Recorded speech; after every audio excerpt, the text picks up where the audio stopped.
আসসালামু আলাইকুম। রমজানুল মোবারক। দেশের মুসলিম অমুসলিম সমস্ত বন্ধুদের উদ্দেশ্যে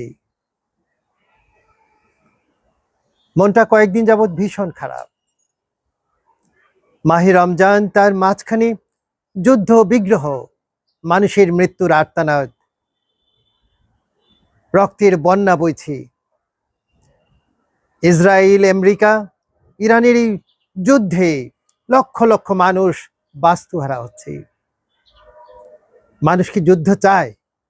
মানুষ কি কারো বিজয় দেখতে চায়? মানুষ চায় শান্তি। বিশ্ব চায় শান্তি, শান্তির বার্তা। মানুষ পরাশক্তির বিজয় দেখতে চায় না, বিজয় দেখতে চায় মানুষের ভালোবাসার, মানুষের সুসম্পর্কে। কিন্তু বিশ্বে আজকে যা ঘটছে, মারণাস্ত্রের নামে ধ্বংসযজ্ঞ।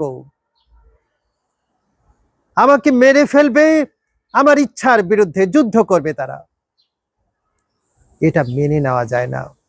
বন্ধুরা, আজকে এই রমজানের দিনে সমগ্র বিশ্বের, শুধু মুসলমান নয়, সমগ্র বিশ্বের শান্তিকামী মানুষ শান্তি চায়, যুদ্ধ নয়, ধ্বংস নয়।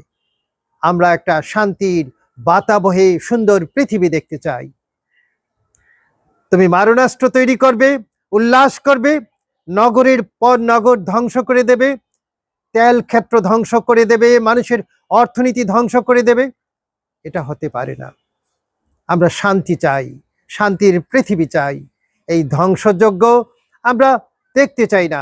আমাদের আর্তনাদ যদি তোমরা না শোনো, তাহলে তোমাদেরও মনে রেখো, যত বড় শক্তি তোমরা ধারণ করো না কেন, তোমাদেরও একদিন ধ্বংস অনিবার্য। তাই সাবধান হয়ে যাও। আমাদের পৃথিবীর শান্তিকামী মানুষের কথা তোমরা বুঝতে চেষ্টা করো। তোমাদের মারণাস্ত্র যে পারমাণবিক বোমা, এটাও তোমরা ধ্বংস করে দাও। এটা আমরা দেখতে চাই না। কোনো পরাশক্তির কাছে কোনো পারমাণবিক বোমার দম্ভে তারা উল্লাস করুক, এটা আমরা দেখতে চাই না। মানুষের আকাঙ্ক্ষা শান্তি, ভালোবাসার সুন্দর পৃথিবী। সবাইকে অনেক ধন্যবাদ।